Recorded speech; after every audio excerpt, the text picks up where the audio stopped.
there's a story that I was told when I was growing up. Maybe it's a story that you were told when you were growing up. It's got three little pigs in it. And these three little pigs, they want to build something. Well, they decide they want to build some houses. And they've got a housing issue because there's a big bad wolf. And that big bad wolf wants to eat those pigs. He's aching for some bacon. You know what I'm saying?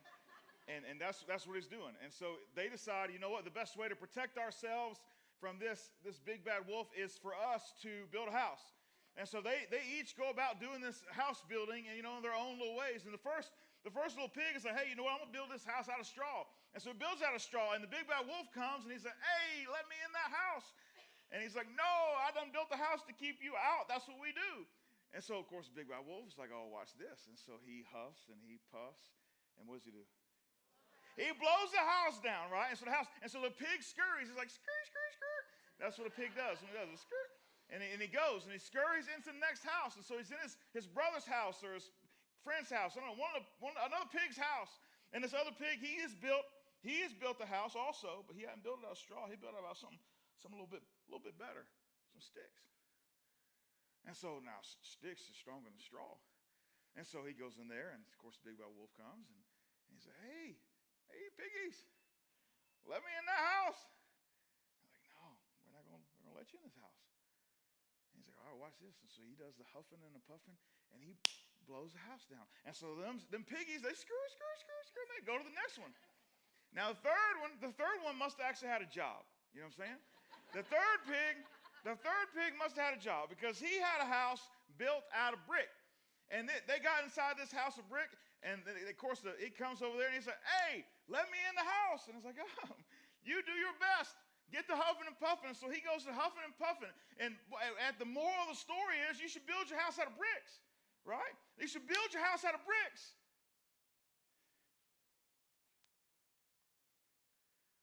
I disagree. You see, growing up, they want to teach us. It matters what you build your house out of. And I would say, no, it doesn't. It's not what you build it with. It's what you build it on. And Jesus would agree with this statement.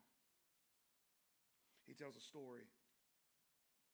Two men both built houses. And both of these men, though, build the identical house. He tells it like this. The first man, he says, the rain came down, the streams rose, and the winds blew against and beat against that house. Yet it did not fall because it had a foundation on the rock. It's not what you build it with. It's what you build it on. And then he tells about the second man. He says, the second man, the rain came down, the streams rose, and the winds blew and beat against that house, and it fell with a great crash. Because it's not what you build it with. It's what you build it on. Why did the house fall? Not because rain came. Not because there was a flood. Not because there was winds. Because it was built on. This is the passage that our name comes from. Foundation. And this is the passage that I taught on our very first Sunday when we started weekly gatherings 4.5 years ago. January 14th, 2018. At Newton High School. And I like to simplify things down to the lowest common denominator. I think it's important. Simplicity is such a gift. And if we can make things really simple and really clear, we can help people really make a really great decision about how do I move, where do I want to move, am I interested in making a move in my life? But the simpler it is and the clearer the path is, the better it is for a person to make a decision. And so when we kind of take a look at this story, this particular story that Jesus is teaching on, we wanted to make sure we just broke it down to the very smallest, simplest thing. And so we came up with a little caveman phrase that was supposed to stick with us forever, that it would never go away. Could it be that simple when we read this particular passage about rock and sand, that we would never forget it? So I don't put you on the spot. Was there anybody that was here on that first Sunday that remembers the central theme from that day? Let's say it. Rock good, sand bad. That's right. That's right. Thank you, Greg. Speaking of cavemen, I'm just kidding. Hey, next time your Southwest plane touches down, just know there's a caveman flying. Rock good, sand bad. Smooth as butter, though. Smooth as butter. I'd trust him in my life in a plane, for sure. Not a tiny one, but a big one. I mean, not a tiny one. Rock good, sand bad. In fact, I got one of them signs that was given to me. It's one of them farmhouse signs. It looks painted, but I don't know if it's painted or not. It might just be printed. I'm not sure. It looks painted. It looks super farmhousey. And it says rock good, sand bad on it, but it's in script, so it's like not as cavemanish. It's like rock good. It's nice and fancy. And it's got an office. I never want to forget it. Rock good, sand bad. Because at the end of the day, it's not what you build it with. It's what you build it on. So, a couple questions we need to kind of figure out. The first one is that I want you to be thinking through this morning is what are you currently building your life with? It doesn't matter what stage of life you're in. It doesn't matter where you're at. Even if you're on the retirement side of life, and you're like, hey, I've built up a life, you're still in the process of building. Like every day is still a process, right? So the question is, what are you building it with? Are you a business owner, right? Are you building your life with the sweat of your brow, waking up early before everybody else, going to bed after everyone, doing the extra things? Are you a small business owner? Is that what you're doing it with? If so, you know exactly what it's like, right? In your mind, you're like, okay, how do I scale this? How do I become the person that's not boots on the ground every day, but I get someone else to come in so I can manage and oversee and maybe expand and scale what we're doing? But you're thinking through those, like, what am I building my life with? Or maybe you're climbing a ladder of some sorts, a corporate ladder, or maybe a local, just somewhere, you're moving up, and you're trying to figure out what's my next position. Do I need some education or some training? Do I need some more experience in a particular department? Do I need to prove myself to a particular person? Do I have a new manager and overseer? I got to start from ground zero. They don't even know me. They don't know that all the good things I've been doing for this company. Are those things walking through your brain at all? What are you building your life with? Are you building your life where you wake up in the morning as a homeschool mom and you're giving everything you've got to make sure your kids learn everything they need to and providing experiences for them? Are you on the grind every single day? Because honestly, you're just grateful to have a paycheck at the moment because life has been awful. And you don't even know what's next, but you're just thankful that there is something next. What are you building your life with? And I will contend that no matter which one of those you are or somewhere in between, what you're building your life with, it's important. But it's not as important as what you are building it on. It's not about what you build it with. It's what you build it on. Well, the question becomes, though, if you're thinking through what are you building your life with, the question really becomes, all right, if I can identify that, like as you've been talking, I've kind of thought through, this is what I build my life with. So then what is this rock we're talking about? If rock good is sand and sand's bad, if that's the case, if that's the idea, then what is this thing, this rock, that I'm supposed to be building my life on? Well, if you grew up in church and you ever went to a thing called Sunday school, you know what the answer probably is. What do you think it is? Jesus, right? That's if for those of you who never went to Sunday school, it can be good and it can be bad. It just depends on your Sunday school teacher and how fast they move the little felt person. You know what I'm talking about? It just depends. If you get a dry felt mover, it's no good. It's like, when is this over? But if you get a good one, can do voices, I'm telling you, that's entertaining. It's good, right? Yeah, so the Sunday school answer is Jesus. But the truth is, that actually isn't Jesus. And Jesus gives us a very detailed answer, and it's much more than Jesus. Now, for us, maybe it's, okay, I'm going to build my life. I know what I'm going to build my life out of. I know what I'm going to build my life with. So what does it mean to build my life on Jesus? Oh, I know what it means. It means I need to go to Hobby Lobby and get one of them fancy crosses and hang it up in the living room, right? And if I put the cross up, then that's a part of it. Like, this is important. This is good. Or maybe it's not that. Maybe it's a T-shirt you wear or a bracelet you put on, right? Or maybe it's one of them Jesus bobbleheads you put on your dash as you're driving through traffic. You know what I'm saying? It's hula Jesus. I don't know if Jesus does the hula, but if he did, it'd be pretty good, though, I bet. Or maybe you thought that building your life on Jesus means you have to go to church. Or maybe you think building your life on Jesus is putting money in an offering plate. Now, I understand why you might think that going to church and giving money in an offering plate was building your life on Jesus. I get it. Because I've been a full-time pastor since 2005, and I've been a part of the idea many times where that's what we taught people.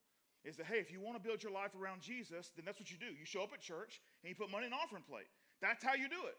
And it's because we created these ecosystems, or these little ecosystems in a church that required people to show up and people to give. And if people didn't show up and people didn't give, then there was no church, there was nothing to do, and I couldn't tell you what you were supposed to do because goodness gracious, it just wouldn't work that way. And so we've convinced people that, hey, that's how you build your life, on Jesus. You just show up to church and you give money to the church and your life is built on Jesus, and it's a complete lie. It's not true. Jesus never says that. What does Jesus say, though? What does Jesus say? He says this. He says, therefore, everyone who hears these words of mine and puts them into practice is like a wise man who built his house on the rock. So the question is, okay, all right, Jesus. So we want to be the wise man. It's not what you build it with or what you build it on. We want to build it on the rock. We've identified the rock is Jesus, but it's not Jesus. It's the words. It's if you hear the words that he's saying and you put them into practice. So then the question becomes, all right, Jesus, so it's not specifically you. It's if we hear the words that you're saying and we put them into practice, that is what it means to build our life on the rock. So the question is, well then, Jesus, what are the words you're talking about? What are these words that are coming out your mouth that we need to understand? Now, what's important is that we recognize a couple things. The first thing, it's not enough, according to Jesus, it's not enough just to acknowledge that Jesus is speaking. That's not enough. It's also not enough just to hear the words that he's saying. That's not enough either. He says a wise man, if you really want to put your life on the rock, you actually have to put the words that you acknowledge he's saying and hear that he's saying, you have to put them into practice. Not put them into fancy scripts on your wall, or tattoos on your arm, or necklaces around your neck. But you actually have to put the words into practice. Now, if you put something on your wall, or on your arm, or around your neck, that's fine.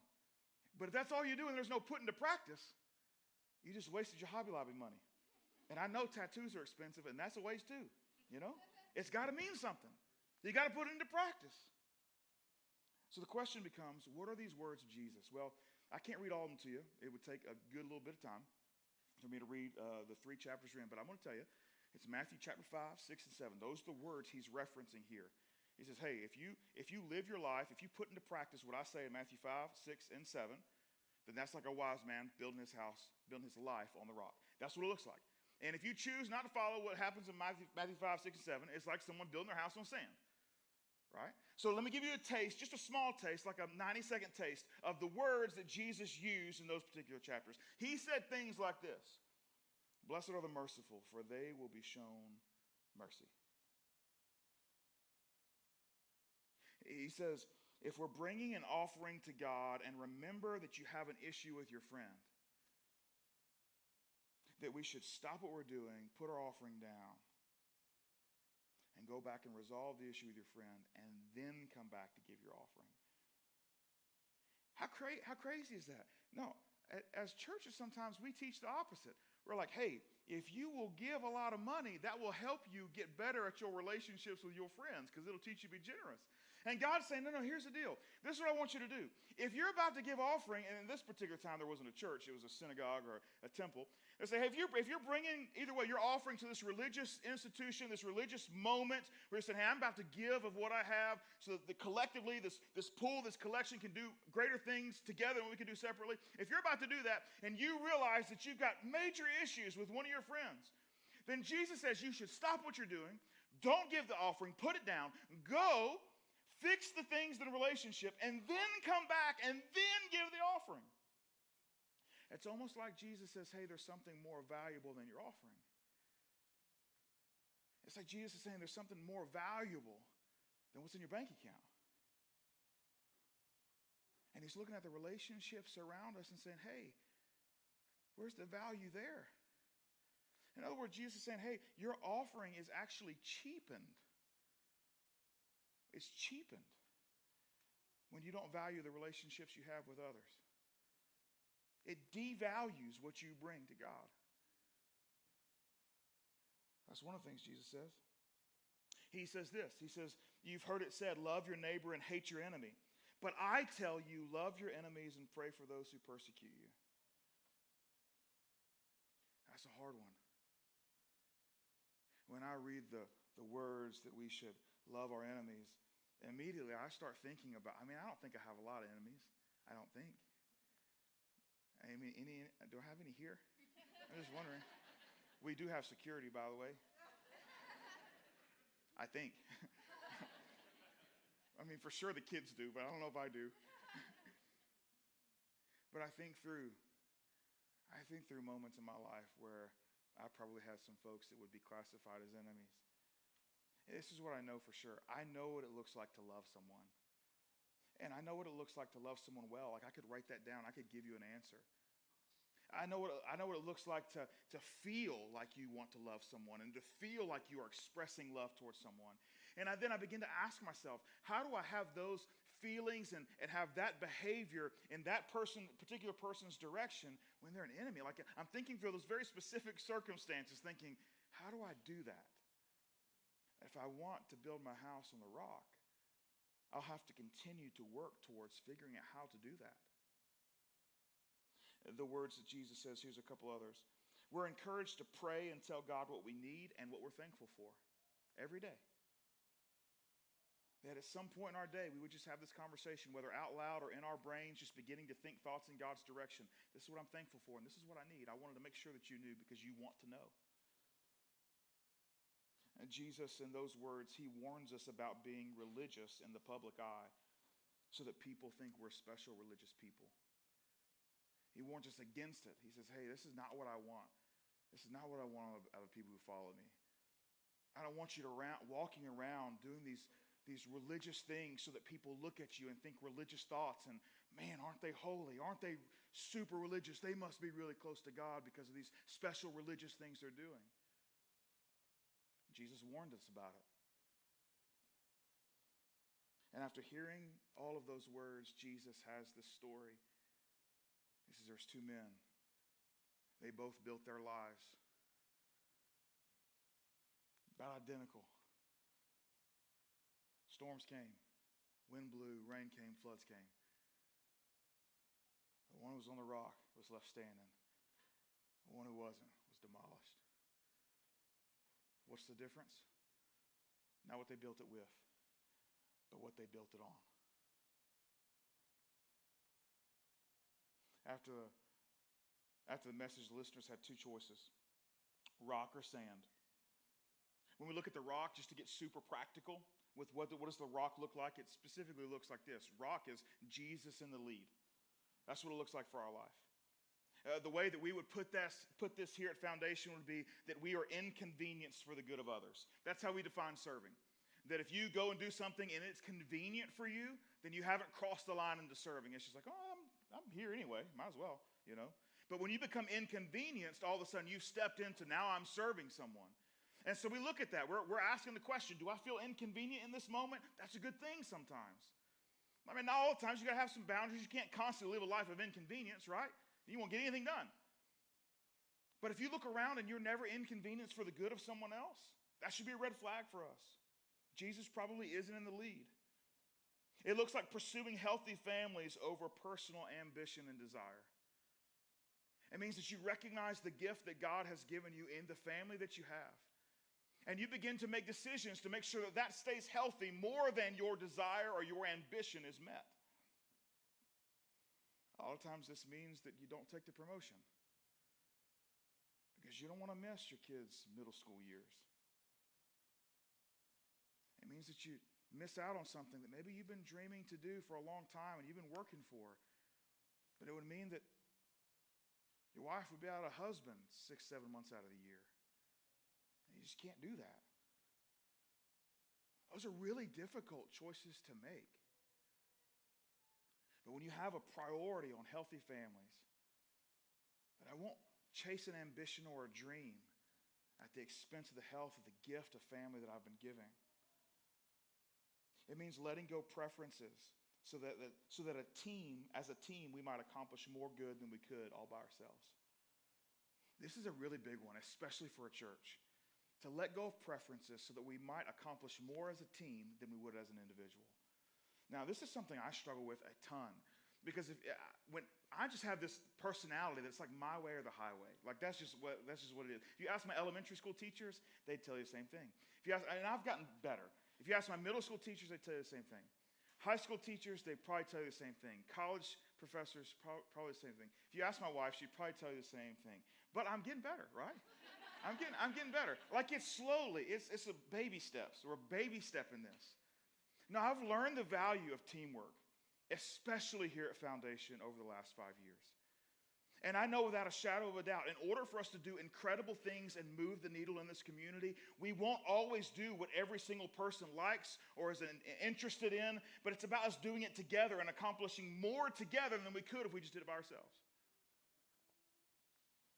That's what it looks like to build your house on a rock.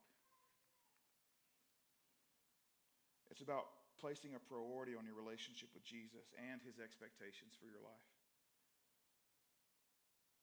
It's about taking spiritual steps. Let me ask you, what's the last spiritual step you've taken? What's the last spiritual step that you have taken? Now, if you are disconnected from Jesus and haven't been in church in a long time, then just showing up this morning, like that would be a spiritual step for sure. But for some of you, like you're in and out every week, and so coming to church would not be necessarily a spiritual step because it's a part of your normal, natural rhythm and routine. So the question becomes, well, what's your next spiritual step? It doesn't have to be an enormous step, it doesn't have to be a leap, but we should always be taking steps. What is it for you?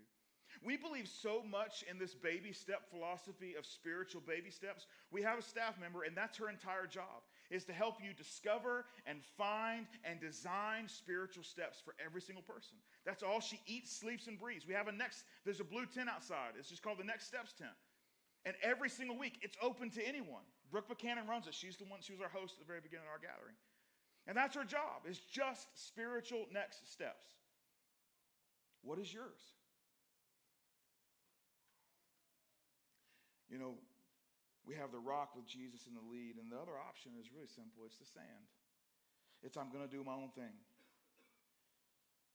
It's phrases that you'll hear like this. When this happens in my own soul, I know there's a red flag that pops up. When I realize that I'm beginning to choose to follow my feelings even when they don't line up with my principles, I know I'm stepping into something I probably shouldn't be stepping into. When I choose to follow my feelings even when they don't line up with my principles. And when that happens, this phrase typically comes out of our mouths. It'll say, it's almost verbatim every time. You can pretty much write it down. This is the phrase that's going to come out of your mouth. When someone challenges you on your principles, this is what's going to come out. You're going to say, I know, but. And so what we're doing is we're fighting. We've got these principles that we want to live by, that we know we should live by, but we've got this feeling inside, but I just want to do this other thing. It's like, and then they're telling you, or maybe God's telling you, he's whispering in your ear, he's like, hey, this is not it. I know, but. That's what life built on the sand is like. But here's the truth. No matter which one you choose, rock or sand, no matter which one you choose, the rains, the floods, and the winds, they're still coming for you. They are still coming for you. They're not coming for you because you chose the sand. That's not why. It's not consequence. They're coming for you because life isn't perfect and life is a mess oftentimes. And for sure, if you choose to build your house on the words of Jesus and put them into practice, the rains and the floods and the storms, they are still coming for you. The big bad wolf doesn't come and say, hey, I wish I could blow this house down, but since I can't, I'm just going to go waste my efforts elsewhere. No, all the storms, all the things, they still happen. There's no get out of the wind free card here. No matter what you choose, it's still coming for you. Now, this is a really important thing to think through, not only individually, and I hope you've done that a little bit this morning, where you've assessed, what am I building my life with? But you realize it's not what you build it with, it's what you build it on. Doesn't matter how you're building your life. It matters what you're building your life on. That's enormous. But it's not just an individual pursuit and conversation we need to have. We also need to have a conversation about this community. And when I say community, I mean specifically foundation. What are we building our world and life on?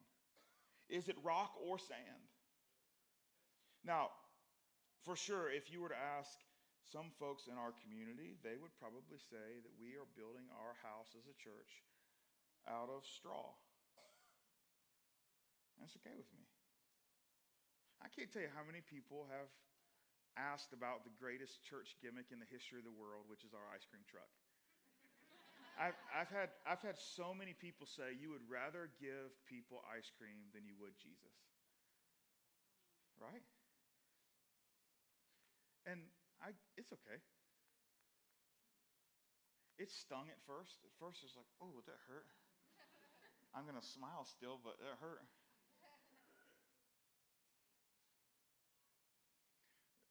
Yesterday, our church did our ice cream truck. It's a 1994 P30, by the way. I don't know how many miles it's got on. Oh, odometer probably doesn't work. Who knows? But it did its 508th event in our community yesterday. Yeah.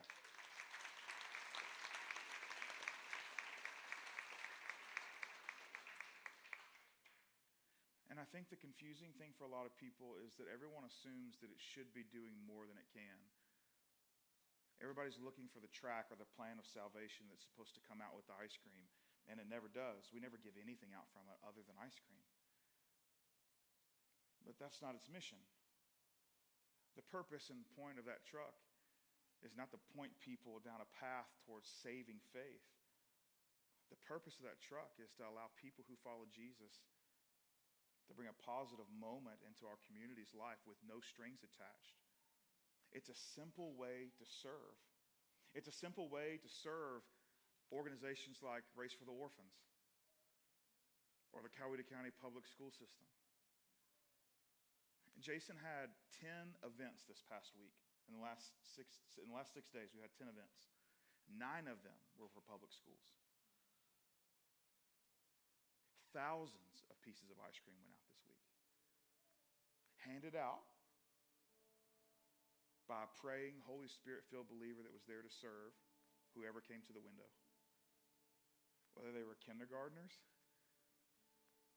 who say ice cream sandwich in the cutest way, or they were employees that you could tell working in the lunchroom and they are just ready for school to be done. And they're exhausted. And they stick their head out of the cafeteria and they don't even know if they can ask. They're just like, hey, is there enough for us? It's like, yeah. And then they step back in like, he said there's enough for us, and here they come. I love when people try to give us money for the ice cream. And I tell them there's zero chance I'm taking that money because our people already paid for it. And they don't know you, but they pay for it. The schools, we did entire schools this week, every single student. We were at one student, elementary schools, 694 students. Y'all pay for it. It doesn't cost a lot. Walmart ice cream, it's cheap. It's really cheap. It's not the greatest ice cream. But I do believe it's a great heart, great intentions behind it. And the truth is, you can call it straw if you want, but the truth is, it's not what you build it with. It's what you build it on. Whether it's our community partnership with charities and nonprofits, I know what it's built on. We build our church through church planting. We planted with an organization called Stadia. We continue to interact with Stadia. In our very first year, we pledged to give $25,000 to a new church plant in Griffin that just celebrated, they're 1 year behind us. They just celebrated their 3rd birthday, and they just went under contract on their permanent location in downtown Griffin. Their staff was here this past week helping us get the finishing touches on our building. One of their staff was here yesterday, most of the day, helping make sure that everything was ready to go. Our staff coaches and trains church planters all over the country. I lead a cohort each fall of church planters that are getting ready to launch, to make sure they launch healthy, that they have successfully built teams, recruited a launch team, and put systems into place to make sure that they can take care of Sundays, but also the 167 hours also given to them in a week. Our staff meets with other staffs from those church plants to put them in the right direction. They give them curriculum and ideas and systems that we have built. We try to give away as much as we can. We build our church with a kids first mentality. That we want to be flawless. And I don't know how we track this, but we want to be flawless.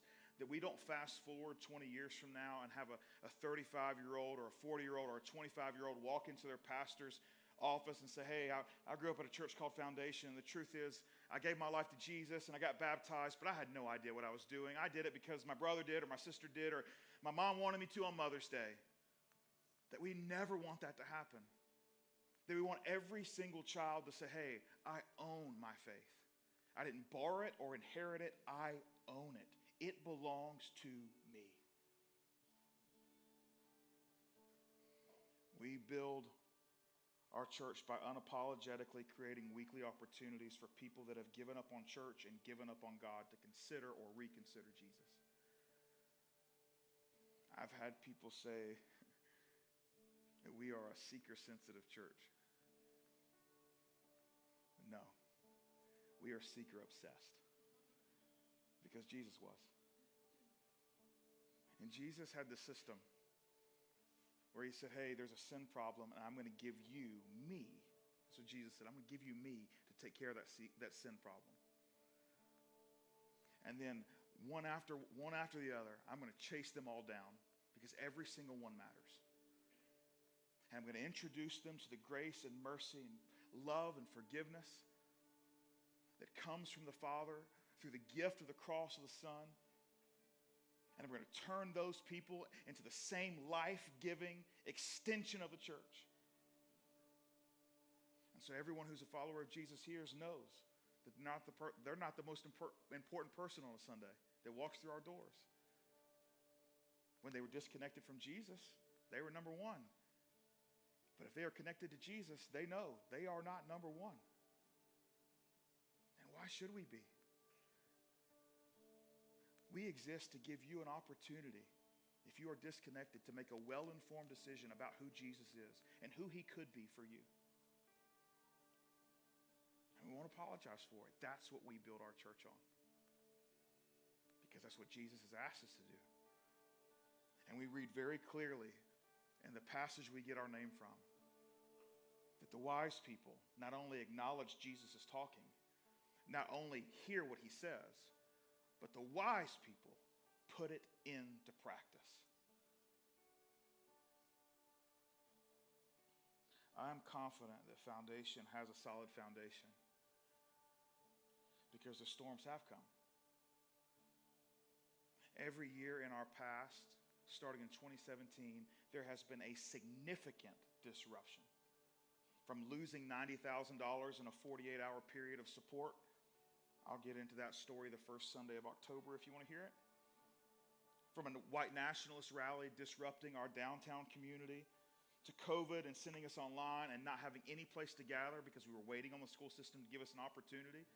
We were one of the last churches to regather in Coweta County because of it. The tornado in 2021.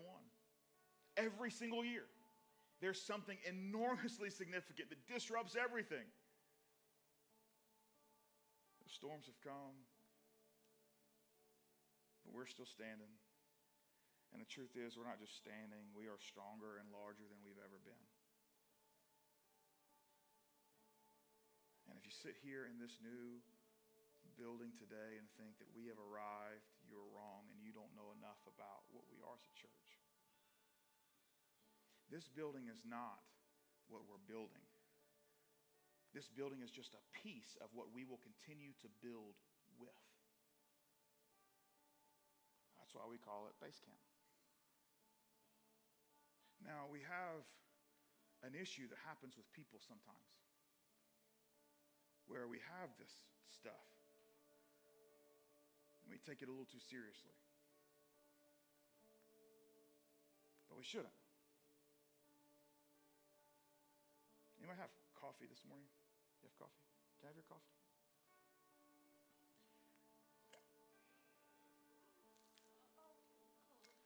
It's going to get tore up.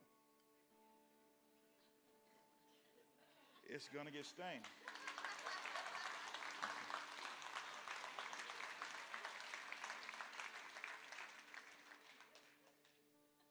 Kids are going to make messes. They're going to punch holes in the walls, not those walls. Good luck. At some point, there's going to be some kid doing jumping jacks on a sink, and the whole thing's going to fall, and water's going to go everywhere. Not today. Let's not do it today. But it's just a space. It's just a tool. And we can change carpet squares. Put some rags on it. We can move on.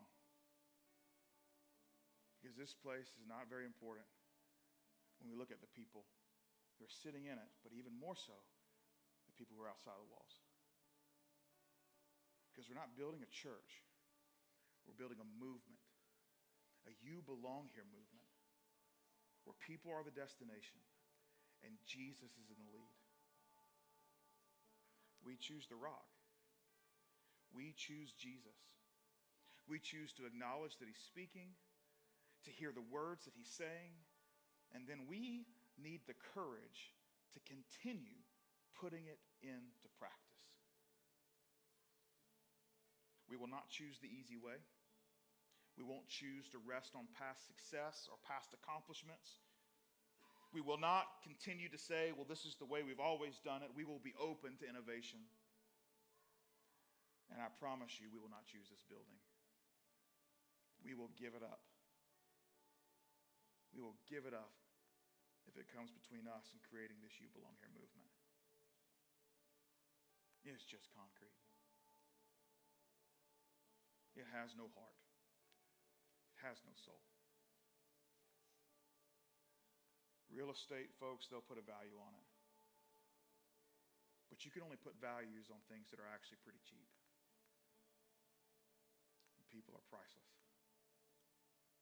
And that's what we're after. I want to wrap up by praying and asking if you would join me in a prayer specifically, not for our space, but for our hearts in this space. And so if you want to jump in on what we're doing at Foundation, then I want you to use words like our and we and ours, because all of us will need heart checks. All of us will have the tendency to fall into what's easy, to drift into the easy piece. And we got to stay on the mission. Would you join me in prayer? Father, we come to you with a bit of confession that we already know that this is something we will struggle with because it's human nature, and so we acknowledge it out loud, that having a permanent space has the tendency to take a little bit of the grit out of us, has a tendency to take a little bit of the hustle out of us, and allows us a legit space just to become a bit lazy.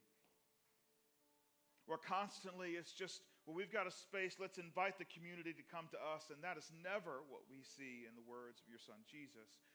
But it's all, let's go to them. And so we give you this space as a tool. We offer it up to you to use how you want, to fill it with the people you want.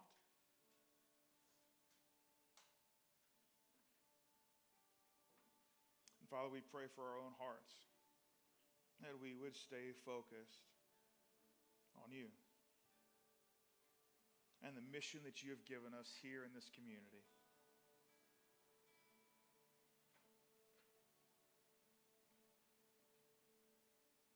Father, we invite that accountability. We ask for it from you.